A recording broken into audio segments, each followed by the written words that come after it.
Hi, I'm Marc, and welcome to the weekly Outside Views report on the politics in Africa and Arabia. And today I want to talk about the power struggle between the army and paramilitaries in Sudan. In Sudan's capital, in Khartoum, tanks are firing and an airport is being stormed. The power struggle between the army and the paramilitaries has escalated into open combat recently. The serious state crisis in Sudan continued on Sunday night with further fighting between the army and an important paramilitary group. Artillery clashes broke out again in the capital Khartoum, according to videos from local media. There were also reports of airstrikes by the Sudanese Air Force on paramilitary bases.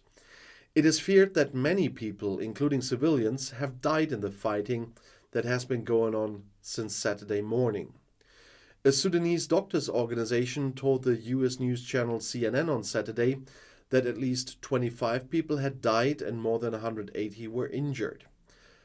The background is a power struggle between Sudan's ruler, General Abdel Fattah al-Burhan, and his deputy, Mohammed Hamdan Daglo, leader of the Armed Rapid Support Forces, the RSF.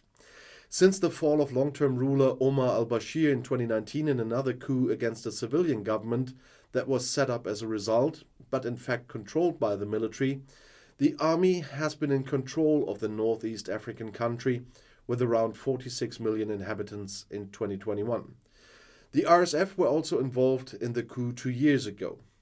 In the course of the planned transition to a civilian leadership in the country, the paramilitaries were to be integrated into the regular armed forces, which led to tensions. Daglo insinuates that al-Burhan does not want to give up his position as de facto head of state. The RSF claimed on Twitter late Saturday night that they had taken over 90% of military-controlled areas in Sudan and invaded the army's command center. The army dismissed this as lying. It's unclear who currently has the upper hand in the capital. In any case, the military was unforgiving. There would be no dialogue or negotiations with the RSF. The group had to be dissolved first, according to a statement distributed on Facebook. Al-Burhan accused the RSF of attacks on strategic targets and his house in an interview with Al Jazeera television on Saturday. RSF leader Daglo called for al-Burhan and his allies to be brought to justice. His rival is to blame for the conflict and will either be captured or die like a dog, as Daglo told Al Jazeera. The RSF had mobilized their units just a few days ago after the military again delayed the appointment of a prime minister and thus the handover of power. Observers interpreted the mobilization as a threatening gesture by Daglo against the commander-in-chief al-Burhan. Most recently, Daglo spoke out in favor of a rapid transition to a civilian government and thereby opposing al-Burhan.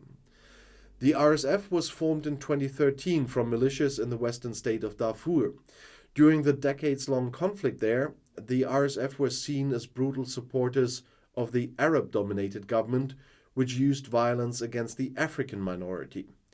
The group and its leader, Daglo, have been blamed for mass rapes and other gross human rights abuses. The escalation of violence sparked concern around the world, of course.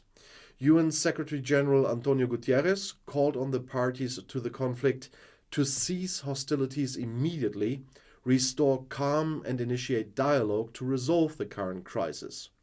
Guterres spoke to RSF General Daglo on the phone on Saturday night. US Secretary of State Antony Blinken and EU Foreign Policy Chief Josep Borrell also called for an end to the violence. At the request of Great Britain, the UN Security Council is to discuss the situation in Sudan on Monday. I have to film earlier, unfortunately, because of a lot of appointments. Disputes which also affected Khartoum Airport are a problem there, and flight operations there had apparently been suspended. The situation was confusing. Stay in a safe place and avoid all driving moments, the ministry warned. After the overthrow of ruler al-Bashir in 2019, Daglo was considered the most powerful man in Sudan. However, al-Burhan, the Inspector General of the Sudanese Armed Forces, took over the business of government. And this retaliated with Daglo and initially refrained from incorporating the RSF into the state military. Daglo became al-Burhan's deputy in the ruling Transitional Council. But now, while I'm filming this, there is a lot of tension and a lot of suffering going on. And I a little bit hope that at the time when you see this video, it is Wednesday, that this is resolved. But at the moment when I'm filming this, unfortunately, because of the council sessions and a lot of other things this week, I have to do it early. It is not a very pleasant situation. And often these struggles in Africa are forgotten by the people in the West especially, or never mentioned by any media. And that's why I still wanted to bring this topic, even if the whole situation can be changed by now because the UN and everything could bring enough influence in there. But this topic was too important to drop it for this week. And I'll see you in my next video. I'll be back.